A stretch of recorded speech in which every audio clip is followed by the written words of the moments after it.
And how did you feel with that diagnosis? So I looked at my mum and I was like, I hope I don't wake up because I can't do it. And that is one thing I will always regret saying. I can't be in any pain anymore, and obviously I don't want to die. In 2021, I just had the worst flare-up ever, and I knew this is not good. Welcome back to Beyond the Pouch. We're your hosts, Rachel and Louise, and we are so excited to kick off season 2 by sharing more inspiring stories from ostomates who navigate life with a stoma. We're thrilled to welcome our first guest of season 2, Poppy, Whoop, whoop. Hello. Whoop, whoop, who will be sharing her journey with a stoma and how it has given her a fresh perspective of life. Welcome, Poppy. Thank you so much for having me. I'm so excited to be Now on. she's glowing. It's sickening. I know. But there's a very special reason why. There is. Would you like to share it? I've just got engaged. I know. Jesus, look at that stone. That's knocking me out. No, it's actually been a month today. Aww. So yeah, Are you still today. Floating? Yeah, I am. I still can't believe it. I keep looking at my finger to check it's there. But yeah, very happy. Very happy. Congratulations. How long have you been together? Nearly 10 years. So yeah. Oh, so it's a long time coming. Yeah. God. Wow. Worth the wait, I bet. Yeah, 100%. 100%. So, obviously, I know you have ulcerative colitis. So Yeah. when was you diagnosed? I was diagnosed in October 2016, and I think I was going back and forth to the GP with blood and mucus, and I didn't really know what was going on, and I couldn't really get anything back off them, and I was just getting more and more worried. And I just started my musical theatre degree, and I wasn't in the position where I could take loads of time off, and I just wasn't getting any answers. So my family were in a fortunate position where we could pay to go private. And then I had a colonoscopy, and I got diagnosed straight away with ulcerative colitis. Wow. And how did you feel with that diagnosis? When I look back, I was so naive. I used to almost, it sounds really bad, but I used to joke with my friends. We used to say coli me, coli you, colitis. And I didn't really know what it was. I don't think I realised that it was a disease that I couldn't get rid of and it had no cure. But then I don't know if that was because I was young and I didn't really take the time to look at it because I had such a busy life going on, or whether when I got diagnosed, I wasn't given all that information. I don't know.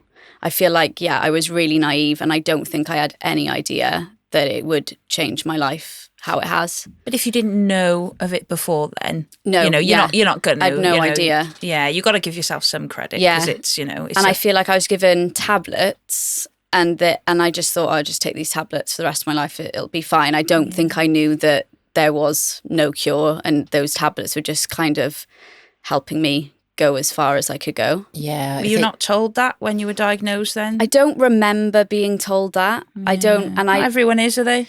This is why you should always have somebody with you. And this is part of the reason why I'm always so thinking about you need to advocate for yourself. Yeah. Just the reason being is a lot of us, when we are first diagnosed, are naive. We do as the doctors tell us because we're taught to trust the professionals.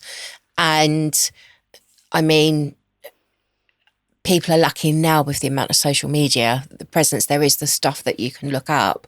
But when you're first diagnosed, I think you feel so isolated because you got this diagnosis and you're like, oh, I'm the only person that I know, especially if it's the first time you've ever heard of it. Yeah. I mean, how did you manage? Because I mean, how long did you have the ulcerative colitis for before you had surgery? So I had it for 5 years before I had surgery. And I used to look back and think, God, having a stoma is way worse than having my life before. And then it's almost laughable because the stuff that I used to deal with that I used to think was normal is just beyond. One thing really stands out to me. And because I was doing a musical theatre degree, part of my degree I had to do a ballet exam. And I literally pooed myself before the exam because I was going through a mini flare. And I did the whole exam with having pooed myself. Like I had no other option. I just had to do it. But when I look bless you. back and think, like, I used to think, oh, that's normal. That's what happens when you've got ulcerative colitis. But like there should be no, that's not good. Yeah. And then I had tablets, went on to injecting myself, and then went on to infusions. And they all kind of worked for a certain amount of time. And I was told at one point, oh, you're in remission, which I was over the moon with. And then I had flare-ups in between. I'd get a course of steroids. And I think I was quite lucky on steroids. I didn't really have the major side effects that everyone gets. And then in 2021, I just had the worst flare-up ever. And I knew this is not good. I mean, did you find yourself researching, or is he, because did they ever mention to you within that 5 years before you had the stoma surgery that the stoma might be an end result? I feel like it was brought up. I feel like there was one point, like maybe a year before my surgery, I was so fed up of it that we went to see another consultant, and that they were mentioning surgery, but not taking out my whole colon and taking certain bits, so I didn't have to need it.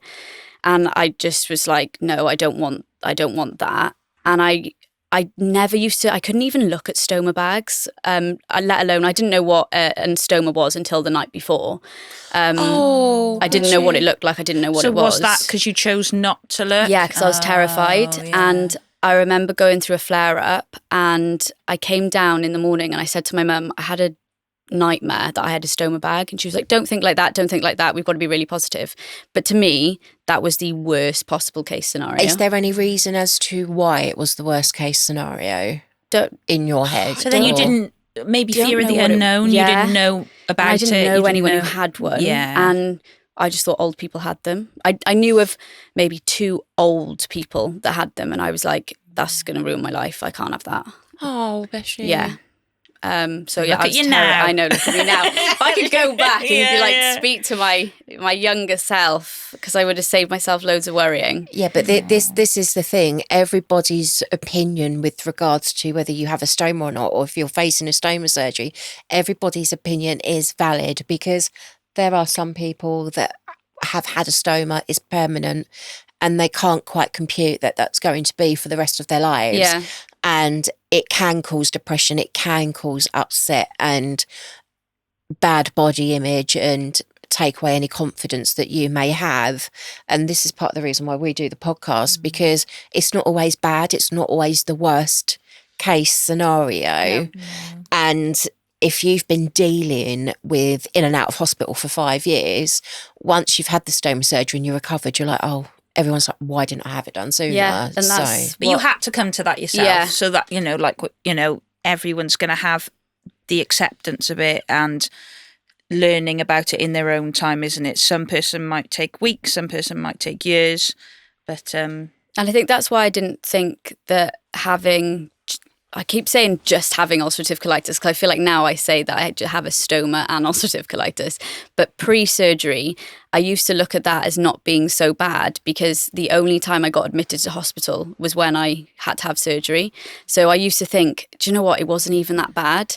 But then I used to think, like, the amount of pain, the amount of toilet trips, the amount of blood. I'm like, oh my goodness, like, you just accepted it. Yeah, as your normal, that was my normal. Yeah. And all my friends would accept that as my normal as well. And I get, because I guess they weren't educated on ulcerative colitis almost the same as me. I knew obviously a bit more than them, but I think I was really naive.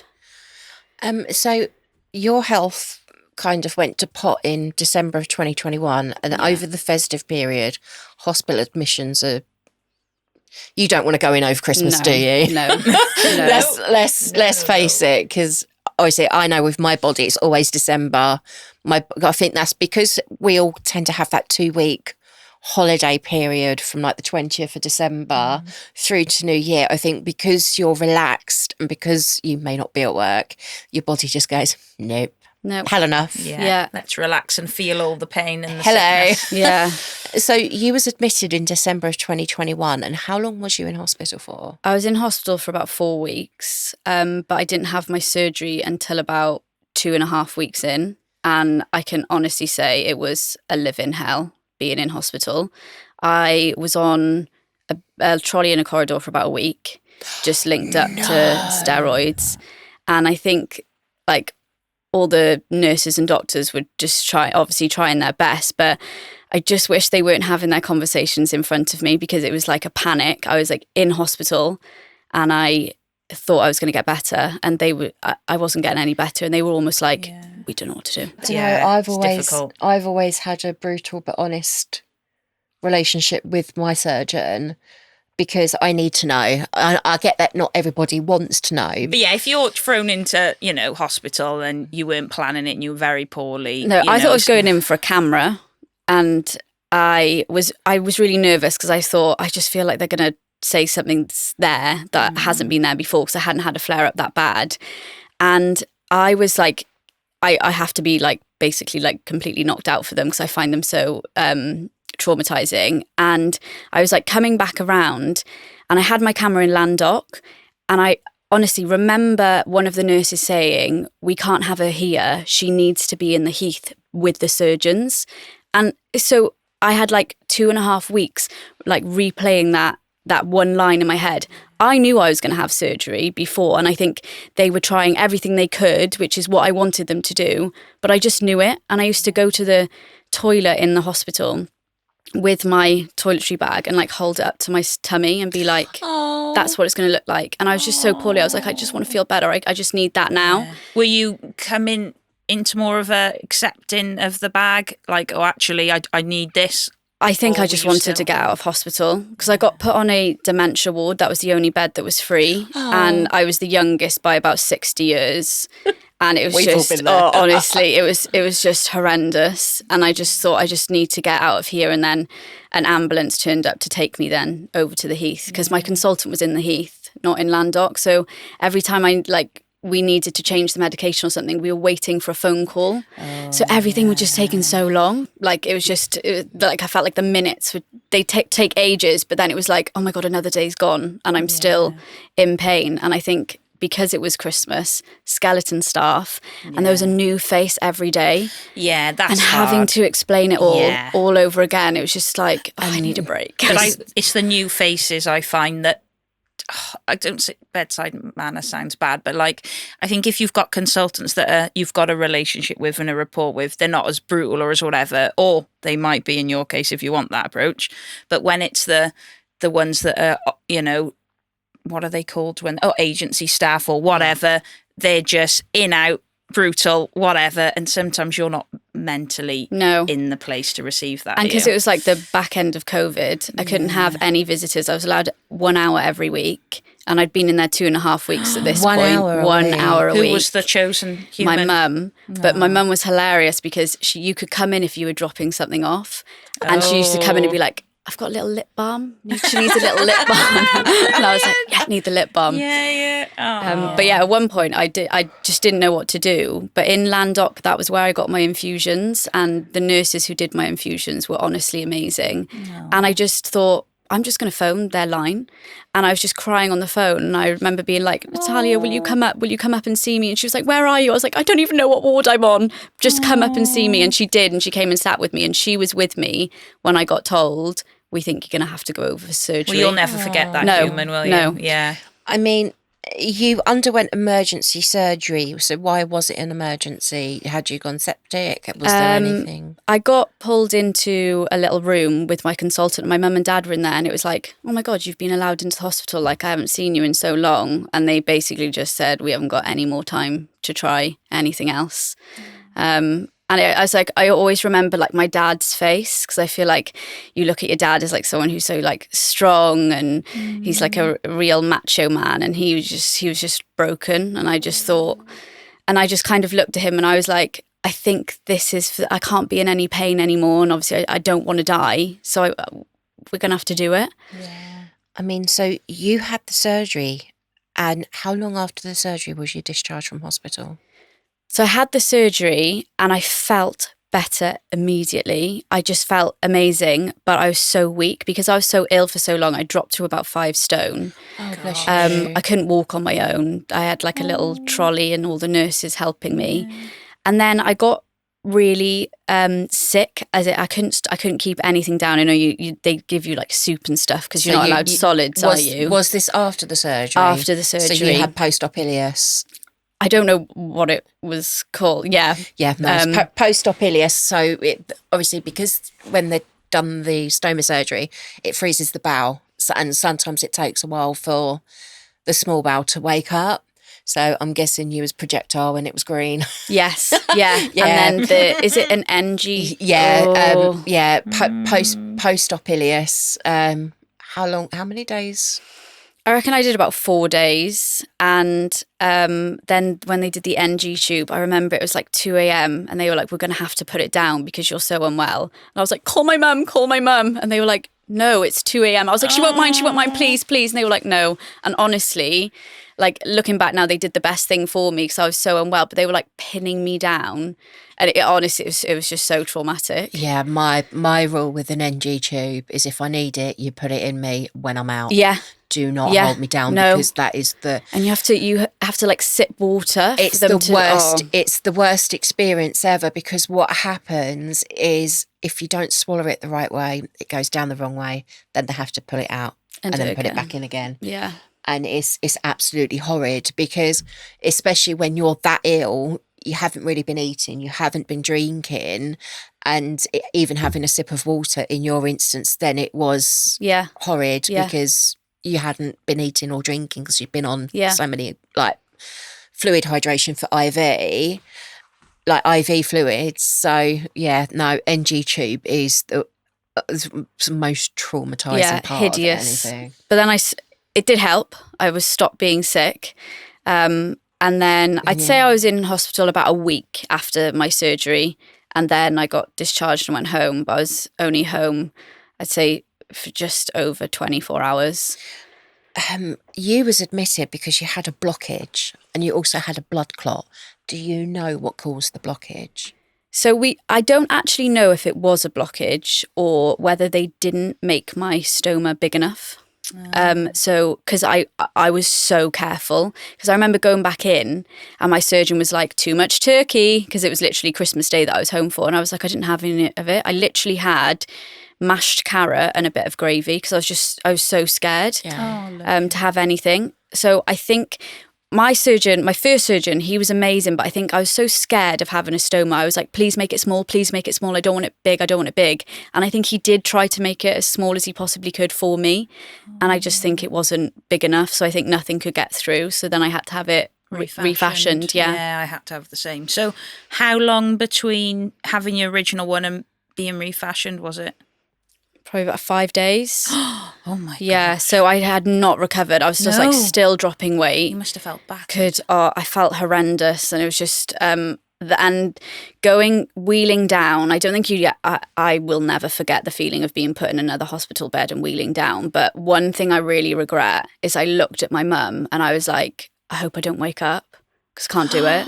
And that is one thing I will always regret saying. And she was like, you can't think like that. And I was like, I can't do it. I can't do this. And I was like, I really hope I don't wake up.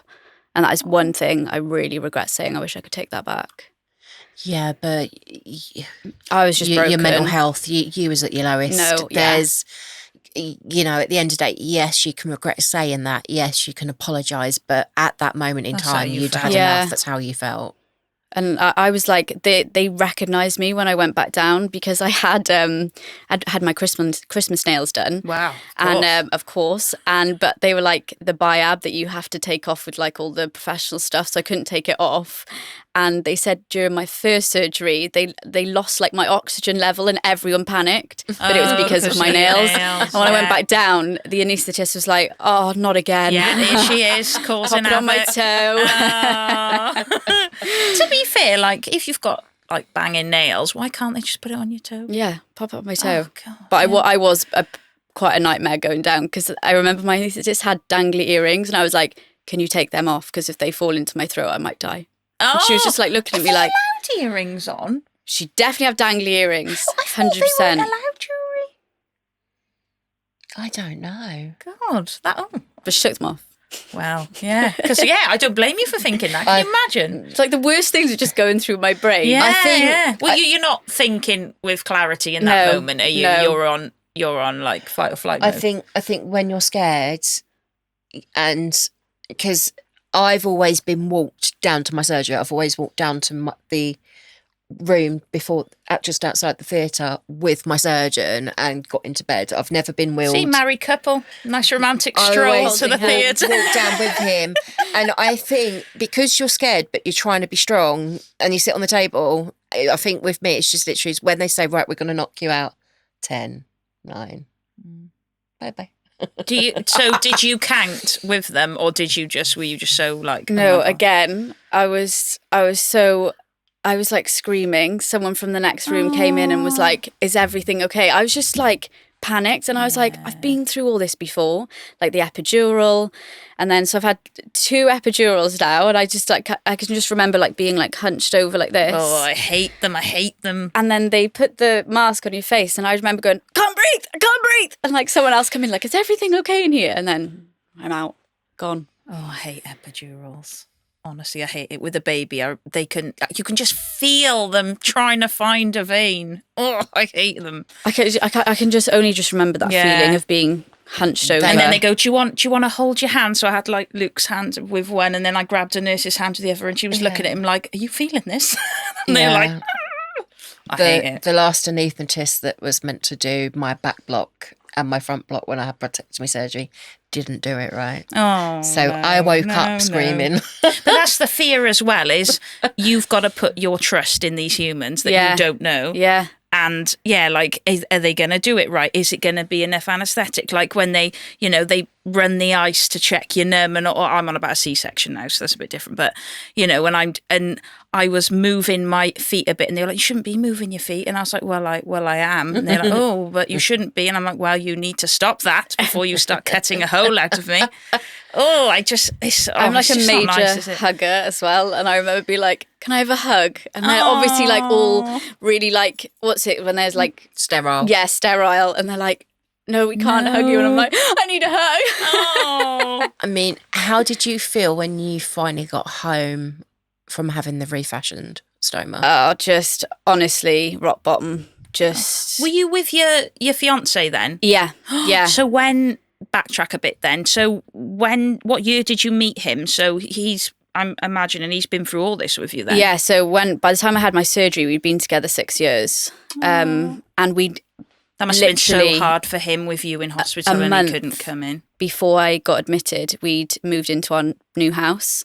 So I feel like when I look back, I feel like I was robbed of that new house bubble experience. But yeah, he just said it was just horrific because he was just so helpless. Like what could he do? But no, I was rock bottom, and I couldn't move back in to our new house with him because I couldn't get out of bed on my own. But he would wake up so early to go to work that I was just staying with my mum. But I think I was just in such a bad mindset where I just felt like I could never be loved anyway. So I just didn't want to be. I didn't want to be in bed with him, having to have this thing. I convinced myself that I smelt, and which I know now I didn't. I think it was like, it was just like this block I had and I couldn't get past it. But I was like that for a good 3-4 months, I say, after my surgery. And what changed that perspective? So as I was getting physically stronger, I think I didn't go like a day without crying for about 6 months, I'd say. And then I booked a holiday with my mum because she just said, let's just get away. And I bumped into a girl that I'd spoke to on Instagram who had a stoma in a beach bar on holiday. Oh, and that's lush. I was just like chatting, and I had like a full swimming costume on because I wasn't confident enough to get my bag out. And she said, you need to do a reveal picture on Instagram. And I was like, no, I can't. She said, you have to do it tomorrow. You're going to do it tomorrow. I was like, no, I can't. And she's like, no, you've got to. Is she a well-known person? She hasn't got her stoma anymore, no. She's had a reversal. But she just said, you've got to do it because you just don't worry about it anymore. I was like, oh, maybe. I do find that when like a newbie pops up and you see all the love they get, and it just makes you think, yes, this is the good thing about this. This is what matters. It is what matters, and that's the thing. I mean, you got back into exercise once you'd fully recovered, and obviously your recovery was a bit longer due to the weight loss and everything else. How did you build yourself back up? So I think what saved me was swimming, which I think, looking back, I was like, God, what is some people are terrified to go in a pool with a Stoma bag. Yeah. But me and my mum were trying to think of things that was weightless and really would just let me relax at the same time. So we got a membership at a swimming pool, and we used to go 3 times a week. And at first I started with just stepping in and out the pool. And then I built it up to walking up and down. And my mum was hilarious. She was treating me like a China doll. But I think in the long run, that's how I got so strong. She had seen you go through all this, though, from a mother's perspective. She must have been very anxious and wanting to make sure that your recovery went well. Yeah, 100%. I couldn't even get a glass out of the, she didn't want me reaching or bending. It was proper hotel treatment. Did they get you a physio? No. Yeah, who gets physios? Do you get physios? Yes. Well, that's because you're basically married to your surgeon. Well, no. Look, enhanced recovery for anyone having surgery, it is proven that moving 24 hours after surgery and getting the patient up and walking about for at least a week before they discharge you home is proven that the patient recovers more quickly. See, we're told that, but I don't know many people that have had a physio. Specifically type of... I mean, the nurse comes in and goes, right, come on, get up. You're like, oh, shit, okay. Oh. The ward I was on was a loop. So they had a whiteboard, you'd put your name, and it was the laps, and you had to tally the amount of laps you did. So it's a competition on everyone in all the beds. And the surgeon would come and he'd go, you've only done 4 laps, up you get, round again. And we just do lap and lap and lap and lap. So I think that did help me, but honestly, it was swimming. And I just used to just do length and length and length and length. And then I think because I felt confident with doing that, I built up to walking, then I started running, and then I went back to the gym and started doing more weights and things like that. With the walking and the starting running, did you do the couch to 5K? No, I just did I was very fit and healthy before, and I used to quite enjoy running before. And I just felt one day I think I can do it. And I think I just went out and did a 3K. And I thought I won't push myself. And then later on in the week, I was like, oh, I think I can. And I just went out and did a 5. But I think it was all the swimming and walking and building it up slowly it's it just clicked. And I was back to my old self. And how did you feel then? Oh, amazing. I loved it. How long was it from your surgery that you got to the point where you felt, right, I'm feeling my best? I'd say 8 months. Yeah, it was a long old time, and it was frustrating because I was I used to be able to do this so well. But I think now, I used to look back, I used to see the gym as a chore and I've got to go to the gym, I've got to stay healthy. Now I look at it as a complete privilege. Oh my God, I get to get up and go and move my body. And when I hear people say, oh, I can't be bothered, I'm like, get up, go. Why wouldn't you? Your body is healthy. Come on, let's do this. And I've just got, my mindset has completely shifted. And I think with loads of aspects of my life, it has. I think that's the thing, though. When you're at your worst and you're the most ill, it's always the things that have a beneficial impact on your mental health are the things that get taken away from you. So your independence, driving, just even going out for a little walk. Yeah, going to work. It's I don't want to go to work. I couldn't wait to go to work. Because you trained as a primary school teacher. Yeah. So were you teaching during any of this? Had you started that yet? So I had my new class. I was with them for about 2 months, and then I got admitted. And they had a completely new teacher then because I was off for about 6 months. And then I went back and I had a phased return. But were they good, the school? What were they like? Yeah, so the head teacher was really, really supportive. And when I came back, the supply teacher that they had, when I first came back, we were teaching together. So if I was I'm exhausted now, she'd go, I'll take over. And actually, she's one of my closest friends now, which is lovely. We've built a friendship from it.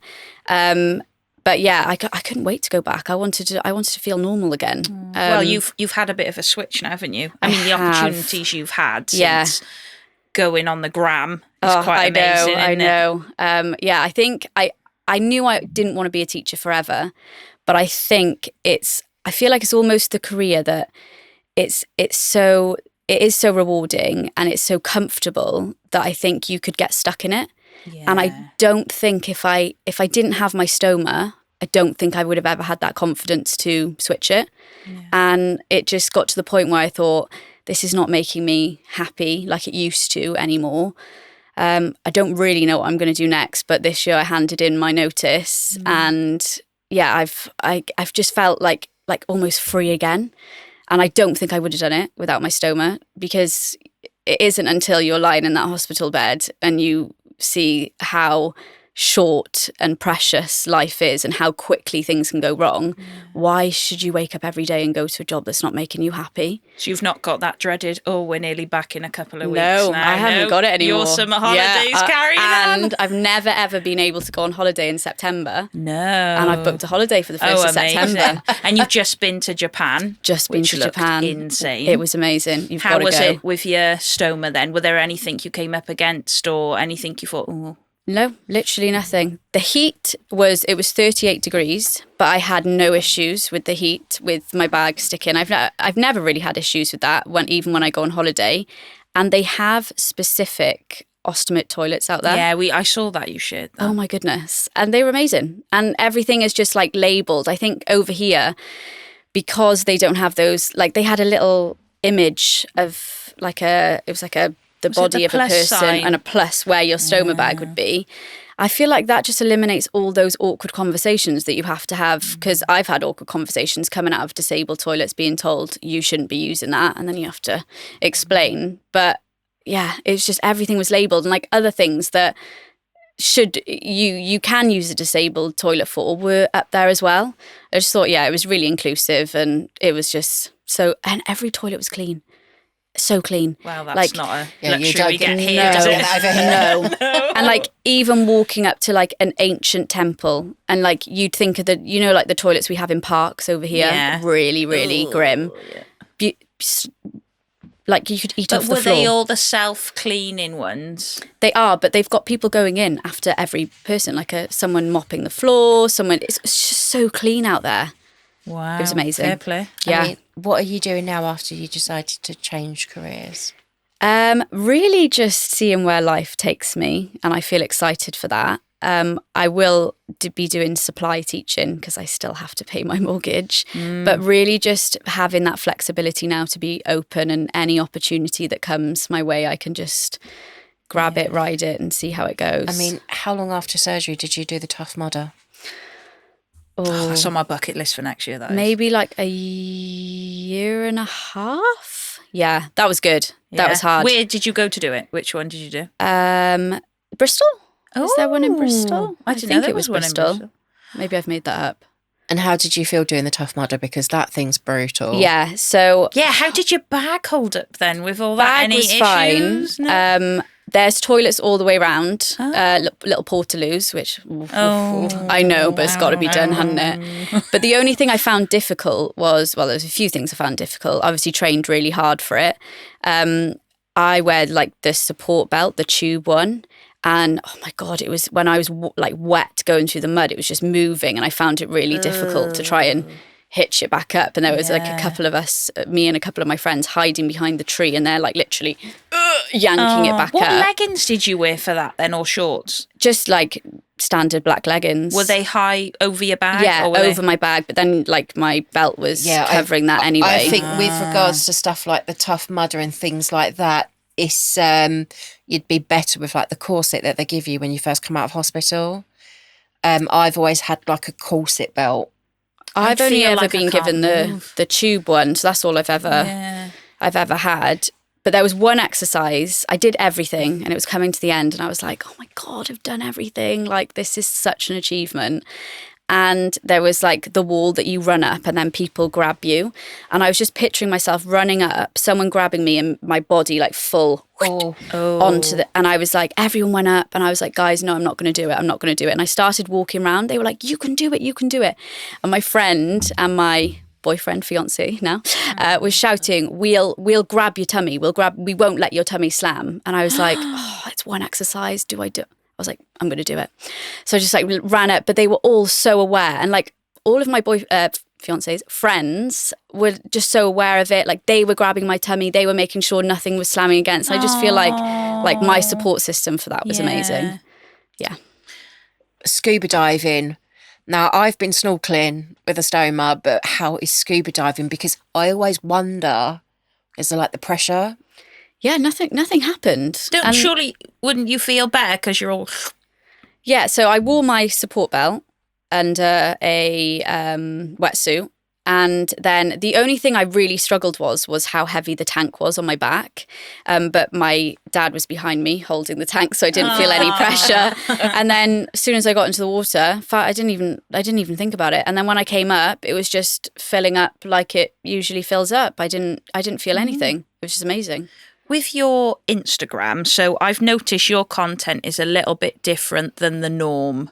So a lot of people tend to do static images, show their bag. You're more a bit like our friend Ant, where you pick up on trends. You might do memes, you might do point of views. So what inspires you with your posts? What gives you that I think idea? I just want to make it really fun, and just like, I feel like I have such a fun, bubbly personality, and I just want to project that through my Instagram account. And just that it is so good to like obviously show like educational things as well, but also that having a Stoma bag, it's just me. That's just my normal. And you see other people doing those memes and reels, and then I just think you can do them with a Stoma bag as well. So I just try and make it really I hate using the word normal, but making it like the norm. Yeah. I mean, it's like modelling. Who have you been modelling? So I reached out to a activewear company in London called Pocket Sport when I first came out of, like, this was like maybe 6 months after surgery, because one of the founders has ulcerative colitis. And I reached out and said, would you ever consider having a model with a Stoma bag? And they were all for it. So I got a train up to London and I just did like modelling for their leggings. And I did like a little blog on their website, which was amazing. I loved like just getting the word out there, educational things. And then this year I joined a disability modelling agency. I saw did you see The Traitors? Yeah, Molly. Yeah. So it was linked up with that, and I thought, oh, why not? Why, let's have a go. And I applied and didn't really hear anything from it. And so I thought I'll just apply again. And then I got invited up. And so, yeah, I'm signed with them now.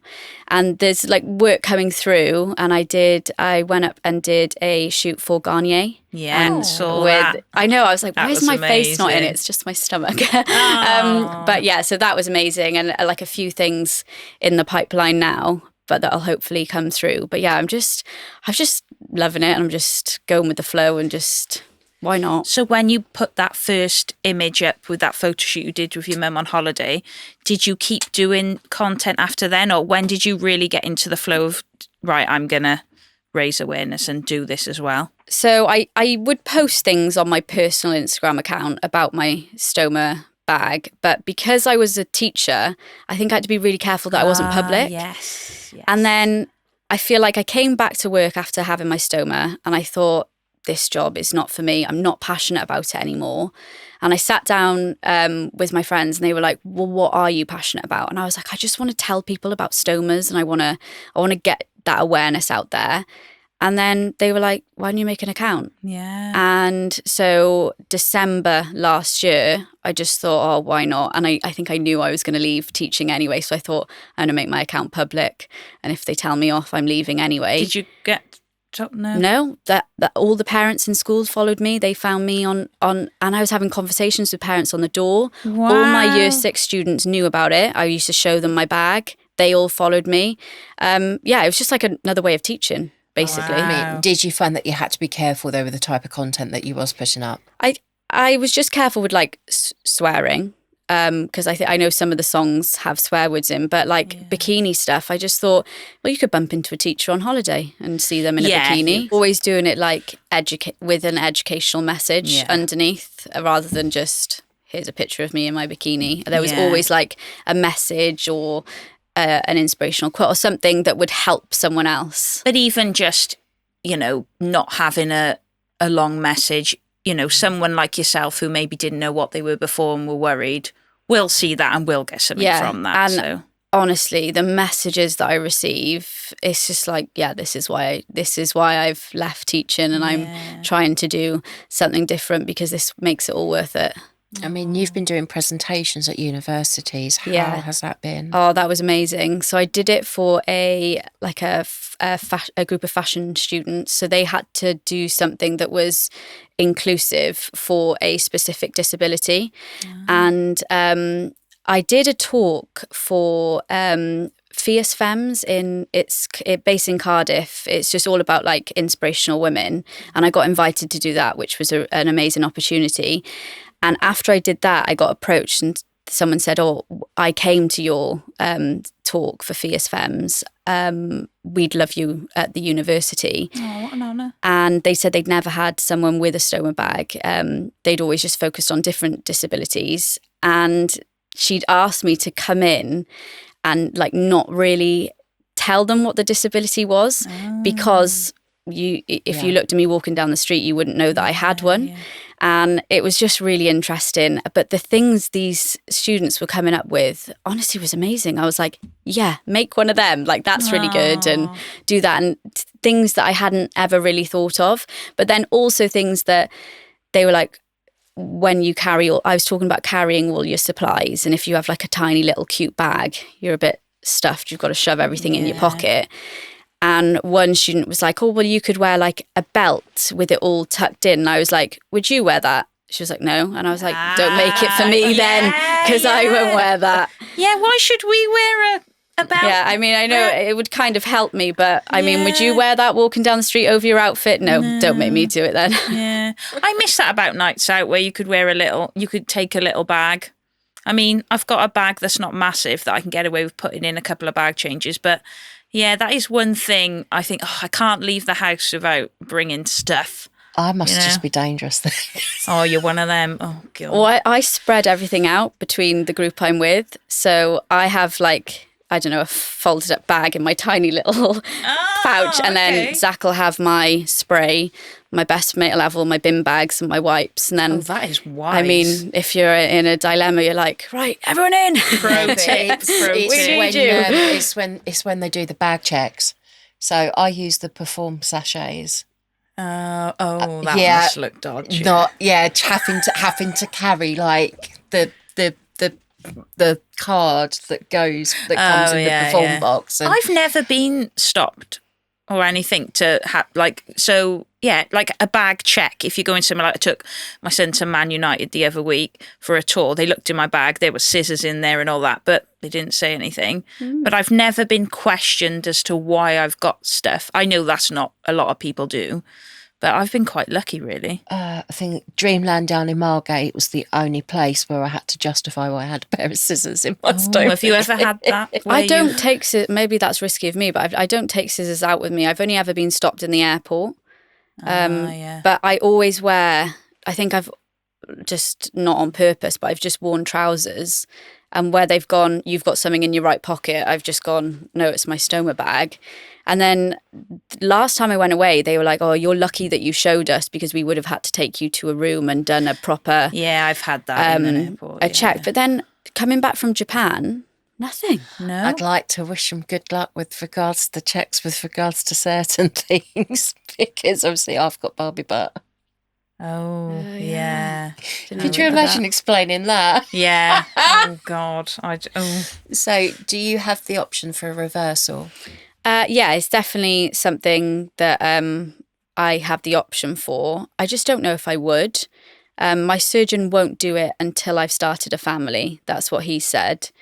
But to be honest, the thought of stepping into hospital and having more surgery, even now, and I'm coming up to nearly 3 years post surgery, I couldn't do it. I mean, with regards to, because obviously the longer you leave it, the less likely that a reversal could be a success. Yeah. Would you contemplate just having the proctectomy surgery and just having the rest of it taken out so the stoma is permanent for life? My honest answer is I don't know. Okay. I think I feel so happy and healthy now that I just want to plod on for as long as I can. I have had a flare-up since in my rectum that I've had to go to not like admitted to hospital, but I've had to go and see my consultant. But if I'm honest, he was really blasé and chilled, and he was just like, "You're all right. That's all right. You can have a healthy baby bleeding." They don't want you back in with your nails. No, they don't want me. I'm a nightmare. I'm a nightmare in there. They don't want me back. But yeah, and I think it sounds funny, but like him being like that, I was like, oh, chilled. Chill. Yeah. I mean, what advice would you give to someone that's struggling to accept their stoma when you think about your journey to where you started to where you are now? I feel like I have 2 main pieces of advice for like different points of the recovery. So I feel like when you first come out of hospital, just give yourself time. Give yourself that time you need. And it is so easy to, I think, compare your journey to other people's. And I get messages, I wish I was as confident as you. I wish I could strut around in a bikini like you can. And I always reply, I couldn't. Like, it's taken me a year, maybe even more, to get to the point where I'm really confident and sharing it on social media. So honestly, just give yourself time. And like I've said, I cried every day for about 6 months. And then I just feel like something switched, and I got to like 2 weeks and I was like, I haven't cried. Like I just feel so much better. So just give yourself that time. And my second piece of advice would be for people who are a bit further on, like myself. And I think don't ever dismiss what you've been through, because I think that people see us now and we look so healthy and so confident. And I think sometimes I dismiss those waves of sadness that I get, because I still do get sad. And it's more so over the memories of my hospital experience and just having gone through that. And I think don't dismiss that. Give yourself that. You've been through a lot. Like, stoma surgery is huge. You've been through it. Don't dismiss your feelings. Give yourself that time to be sad. As long I acknowledge your feelings, accept them, but then I'd say let them go. So I feel like those are my 2 main pieces of advice. So thank you so much, Poppy, for coming to meet us and chat with us today. I think what you've shared will be really valuable to a lot of people, especially in their journey of acceptance. And it's amazing to see how you are today, glowing. Thank you to everyone who has listened to this episode of Beyond the Pouch. Make sure you subscribe to our channel so that you can be updated on the latest episodes. And we will see you next time. Bye. Bye.